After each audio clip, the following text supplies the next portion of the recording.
మీరు మమ్మల్ని కోర్టుకు రాకుండా ఆపారు. మేం మా నాన్నకు ఉరిశిక్ష పడకుండా ఆపలేమా అని చెప్పి పున్నమి అంటూ ఉంటే, ఎలా ఆపుతారో నేను చూస్తాను అని చెప్పి అగ్నిదేవ్ అంటూ ఉంటే, చూడు నువ్వు చూస్తూనే ఉండు అని చెప్పి పున్నమి అంటుంది. నానా, ఈ పున్నమికి వాళ్ళ నాన్న మీద ఉన్న నమ్మకం, ప్రేమ చూస్తుంటే నాకు భలే ముచ్చటేస్తుంది. ఈ పున్నమికి ఒక ఇన్ఫర్మేషన్ ఇవ్వాలనుంది అని చెప్పి మయూక్ అంటుంది. ఏంటి మయూక్ అది అని చెప్పి అగ్నిదేవ్ అంటూ ఉంటే, అదే నానా, ఆ పిచ్చి మొక్కలు ఆస్తులు అని చెప్పి మయూక అంటూ ఉంటే, ఓ అదా అన్నయ్య, నువ్వు ఒకవేళ శిక్ష నుంచి తప్పించుకొని బయటకు వచ్చినా అక్కడ అనుభవించడానికి ఏమీ లేదు. ఇల్లు ఆల్రెడీ బీటలు వారిపోయింది. పొలాల్లో అన్నీ కూడా కలుపు మొక్కలు వచ్చేసాయి. ఎవరిష్టం వచ్చినట్టు వాళ్ళు కబ్జా చేసుకుంటున్నారు. నేను రోడ్డున పడితే నన్ను నువ్వు ఆదుకున్నట్టు నిన్ను ఆదుకోవడానికి ఎవ్వరూ లేరు అని చెప్పి అగ్నిదేవ్ అంటూ ఉంటే, నేను నా భర్త బ్రతికే ఉన్నాము. మేం బ్రతికున్నంత వరకు మా నాన్నకు ఎటువంటి కష్టం రాకుండా మేం చూసుకుంటాము. ఇక ఆస్తుల విషయానికి వస్తే గనక రేపే నేను నా భర్త అక్కడికి వచ్చి అన్నిటినీ కూడా స్వాధీనం చేసుకుంటాము. ఎవరి కంటి చూపు పడ్డా కూడా క్షమించేది లేదు. పొండి అని చెప్పి పున్నమి అనటంతో, దీని మాటలు గెలుస్తాయో మన పట్టింపు గెలుస్తుందో చూద్దాం రండి డాడీ అని చెప్పి మయూక్ అంటుంది. అమ్మ పున్నమి, నీకొక విషయం చెప్పడం మర్చిపోయాను. ఆ రోజు నా భార్య పుట్టినరోజు. తనకి అందరితో కలిసి పుట్టినరోజు చేసుకోవడం అంటే చాలా ఇష్టం. తన పుట్టినరోజు నాడు అనాథలకు, పేదలకు పుస్తకాలు, అవసరమైన సరుకులు అన్నీ కూడా పంచేవాళ్ళం. ఈ సంవత్సరం తన పుట్టినరోజు చేయనందుకు చాలా బాధగా ఉంది అని చెప్పి శివదేవ్ చెప్తూ ఉంటాడు. ఇక ఇంతలో జైల్లో పోలీస్ వాళ్ళు, టైం అయిపోయిందమ్మా బయటికి రండి అని చెప్పి పిలుస్తూ ఉంటే, సరే నాన్న, మీరు జాగ్రత్తగా ఉండండి. ఆ అగ్నిదేవ్ భయంతో ఏదేదో మాట్లాడుతున్నాడు. అతని విషయాన్ని పట్టించుకొని మీరు కంగారు పడకండి అని చెప్పి పున్నమి అంటూ ఉంటుంది. అవును అంకుల్, మీరు చెప్పిన ఇన్ఫర్మేషన్లో ఒక పాయింట్ దొరికింది. ఈసారి తప్పకుండా మీకు బెయిల్ వచ్చేలా చేస్తాను అని చెప్పి పృథ్వీ అంటాడు. పృథ్వీ, పున్నమి జాగ్రత్త అని చెప్పి శివదేవ్ అంటాడు. సరే నాన్న, మేము వెళ్తున్నాము అని చెప్పి పున్నమి పృథ్వీ బయటకు వెళ్ళేసరికి అగ్నిదేవ్ మయూక పున్నమి వాళ్ళని చూసి, నాన్న, పెద్దనాన్నకి ఒక ఇన్ఫర్మేషన్ ఇద్దామనుకున్నాను. ఎలాగూ నానమ్మ బస్సు యాక్సిడెంట్లో చనిపోయింది కదా, నీకంటూ ఉంది బ్లడ్ రిలేషన్ మేమే కాబట్టి మనం కాంప్రమైజ్ అవుదాం అని చెప్దాం అనుకున్నాను. ఎలా ఉంది పున్నమి నేను చెప్పిన మాట అని చెప్పి మయూక పున్నమిని అడుగుతూ ఉంటే, ఆఖరికి బ్రతుకున్న మనిషిని కూడా పీక్కుతూనే తోడేళ్ళలాగా ఎందుకు అలా ఆలోచిస్తున్నారు అని చెప్పి పున్నమి అంటుంది. తప్పు చేయకపోయినా శిక్ష అనుభవించడం చాలా ఈజీ పున్నమి, కానీ మాలాంటి వాళ్ళు ఉన్నంత వరకు అలా శిక్ష నుంచి బయటపడటం కష్టం, న్యాయం గెలవటం చాలా కష్టం అని చెప్పి అగ్నిదేవ్ అంటూ ఉంటే, ఎవరు ఎంతమంది ఉన్నా సరే న్యాయ వ్యవస్థ తప్పకుండా న్యాయం చేస్తుంది. ఎప్పటికైనా ధర్మమే గెలుస్తుంది అని చెప్పి పృథ్వీ అంటాడు. నా లైఫ్లో నేను వాదించిన కేసులు, గెలిచిన కేసులు చూసి కూడా మీరు ఇలా మాట్లాడటం బాగోలేదు అని చెప్పి పృథ్వీ అంటూ ఉంటే, నీ పైన మాకు పూర్తి నమ్మకం ఉంది పృథ్వీ, కానీ నేను మీకు ఒక మాట చెప్పాలనుకుంటున్నాను. రాజమాత ఎలాగూ చచ్చింది. మీరు మేము కాంప్రమైజ్ అయ్యి ఆస్తిని చెరిసగం తీసుకుంటే బాగుంటుంది. అలా కాదంటే కనుక తీర్పు వచ్చినా రాకపోయినా శివదేవయ్య చావు మాత్రం తథ్యం అని చెప్పి అగ్నిదేవ్ అంటూ ఉంటే, ఏయ్ అగ్నిదేవ్, ఏం మాట్లాడుతున్నావు?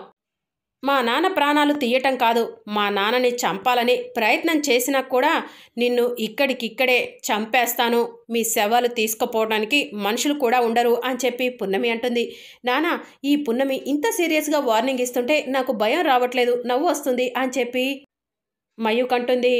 అయినా ఇలాంటి మూర్ఖులతో కాంప్రమైజ్ అవుదాం అనుకోవటం మనం చేసిన తప్పు నానా. ఇలాంటి వాళ్ళు మనం ఎంత చెప్పినా కూడా వినరు.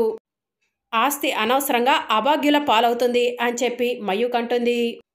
ఆల్రెడీ జైల్లో నా మనుషులున్నారు. నేను ఒక్క మాట చెప్తే శివదేవయ్య శవం కూడా దొరకకుండా చేస్తారు. 2 రోజులు గడువిస్తున్నాను. ఈ 2 రోజుల్లో ఆస్తి మొత్తం నా పేరు మీద రాపిస్తారా, లేకపోతే కాంప్రమైజ్ అవుదామా, ఏదో ఒకటి నిర్ణయించుకోండి అని చెప్పి అగ్నిదేవ్ మయూక అక్కడి నుంచి వెళ్ళిపోతారు. చూసారా వకీల్ సాబ్ ఎలా భయపెడుతున్నారో అని చెప్పి పున్నమి అంటూ ఉంటే, అవి వాళ్ళు గెలవలేమని చెప్పి తాటయ్యకు చప్పుళ్ళు మాత్రమే పున్నమి. నేను ఆల్రెడీ జైలర్ గారితో మాట్లాడాను. శివదేవ్ అంకుల్కి ఆయన ప్రాణానికి ఎటువంటి ప్రమాదం ఉండదు. నన్ను పెంచిన తల్లిదండ్రులను, అలాగే నీకు ప్రేమ పంచిన రాజమాతను కాపాడుకోలేకపోయాము. ఆ ఫ్యామిలీలో మిగిలింది అంకుల్ ఒక్కలే. అంకుల్ని ఎలాగైనా కాపాడే బాధ్యత, భద్రత నాది. వెళ్దాం పద పున్నమి అని చెప్పి పృథ్వీ అంటాడు. ఇక భానుమతమ్మ తన చిన్న కూతురు కోసం చేపించిన 7 వరాల నగలను బీరువాలో నుంచి బయటకు తీస్తుంది. ఇవి ఎంత బాగున్నాయో! ఇప్పటికి ఒక్కసారి పెట్టుకోకపోయినా అప్పుడప్పుడు వీటిని శుభ్రం చేపిస్తే బాగుంటుంది అని చెప్పి మనసులో అనుకుంటూ ఉంటే అప్పుడే కళావతి, శృతి ఇద్దరు కూడా భానుమతమ్మ దగ్గరకు వస్తారు. ఏంటమ్మా ఈ నగలు బయటికి తీసావు అని చెప్పి అడుగుతూ ఉంటే, ఏం లేదు, వీటిని తీసి చాలా రోజులైంది కదా, ఒకసారి శుభ్రం చేపిస్తే బాగుంటుందని తీపించాను అని చెప్పి భానుమతమ్మ చెప్తూ ఉంటే, ఇవి నా చెల్లెల కోసం చేపించిన నగలు కదమ్మా అని చెప్పి కళావతి అంటూ ఉంటే, కళావతి నువ్వెందుకో అమ్మమ్మకు ప్రతిసారి పిన్ని గురించి గుర్తు చేస్తావు, అమ్మమ్మ మనసు నొచ్చుకుంటుందని తెలుసు కదా అని చెప్పి శృతి అంటుంది. అవునమ్మా ఈ నగలు ఎందుకు తీసావు అని చెప్పి కళావతి అడుగుతూ ఉంటే, ఏం లేదు, దసరా దగ్గరలో ఉంది కదా, ఎవరో ఒకరు ఆ పండుగకి ఈ నగలు పెట్టుకుంటారని తీశాను అని చెప్పి భానుమతమ్మ చెప్తూ ఉంటే, సరేలే అమ్మమ్మ, నీకు నచ్చిన వాళ్ళకి నగలిద్దు గాని పండగ రోజు పెట్టుకుంటారు అని చెప్పి శృతి అంటూ ఉంటే, మా అమ్మకు నువ్వు నేను తప్ప ఇంకెవరంటే ఇష్టం అని చెప్పి కళావతి అంటుంది. అందుకే వీటిని ఒకసారి శుభ్రం చేపిస్తే ఆ రోజు పెట్టుకోవడానికి బాగుంటుంది, ఆచారి గారిని పిలిపించి శుభ్రం చేపియాలి అని భానుమతి చెప్తూ ఉంటే, ఇలా ఇవ్వమ్మా నేను శుభ్రం చేపిస్తాను అని చెప్పి కళావతి అంటుంది. సరే మరి శుభ్రం చేపించు, నేను గుడికి వెళ్ళొస్తాను అని చెప్పి భానుమతమ్మ అక్కడి నుంచి వెళ్ళిపోతూ ఉంటుంది.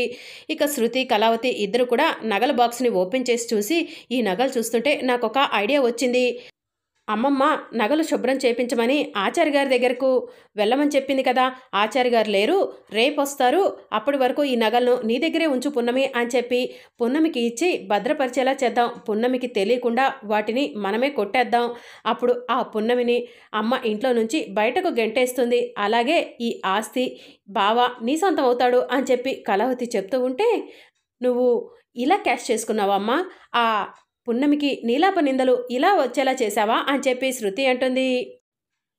ప్లాన్ బాగుందమ్మా, అలానే చేద్దాం అని చెప్పి శృతి అంటుంది.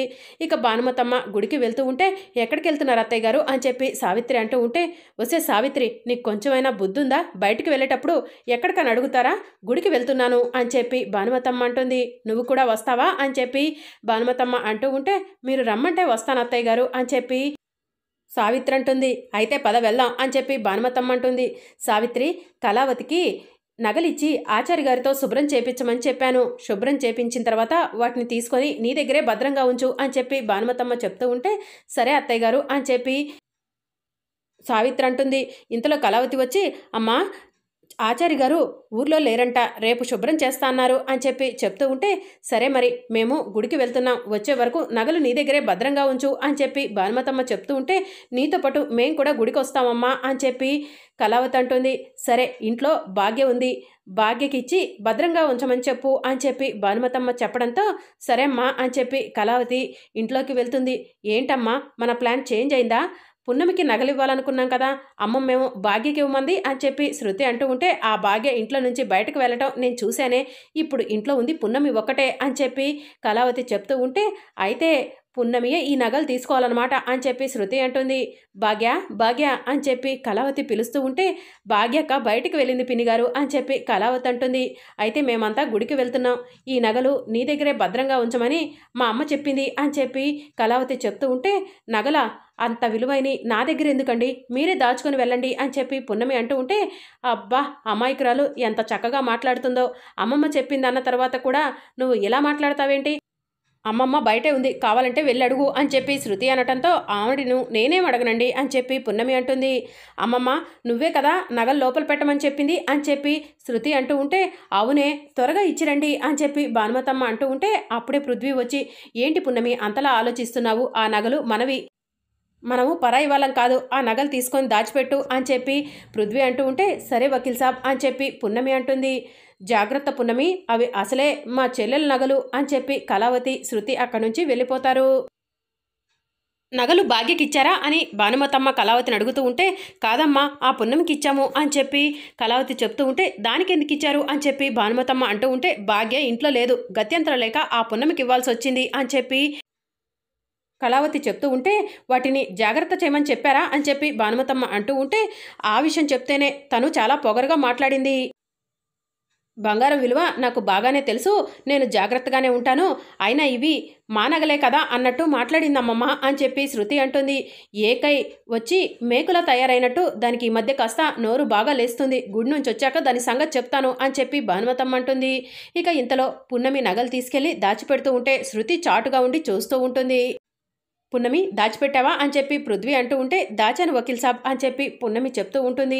దీనికోసమా ఎందుకు అంత టెన్షన్ పడ్డావు అని చెప్పి పృథ్వీ అడుగుతూ ఉంటే, ఏం లేదు వకీల్ సాబ్, అమ్మమ్మ గారు నాకు నగలు ఇవ్వమని చెప్పరు. కళావతి పిన్ని శృతి మాటలు వింటుంటే ఏదో తేడాగా ఉంది అని చెప్పి పున్నమి అంటూ ఉంటే, ఏం పర్వాలేదు, పక్కనే నేను కూడా ఉన్నాను కదా, మన జాగ్రత్తలో మనం ఉందాం అని చెప్పి పృథ్వీ అంటాడు. ఇంతలో భాగ్య వచ్చి, అందరు ఎక్కడికి వెళ్ళారు పున్నమి అని చెప్పి అడుగుతూ ఉంటే, అందరూ గుడికి వెళ్ళారక్క, వెళ్తూ వెళ్తూ నువ్వు ఇంట్లో లేవని నగల బాక్సు నాకు ఇచ్చెళ్ళారు, అది కూడా అమ్మమ్మగారు ఇవ్వమని చెప్పారని కళావతి పిన్ని శృతి చెప్పారు అని చెప్పి పున్నమి చెప్తూ ఉంటే, అమ్మో ఆశీర్వాదం ఇవ్వటానికే వెనకాడే అమ్మమ్మగారు నీకు నగల బాక్స్ ఇవ్వమంటుందా, అమ్మ కూతుర్లు ఇద్దరు కలిసి ఏదో డ్రామా ప్లే చేస్తున్నారు అని చెప్పి భాగ్య అంటూ ఉంటే, చూసారా వకీల్ సాబ్, నేను అనుకున్నదే భాగ్యక్క కూడా అంటుంది అని చెప్పి పున్నమి చెప్తూ ఉంటే, సరే పున్నమి జాగ్రత్తగా ఉందాం అని చెప్పి పృథ్వీ అంటాడు.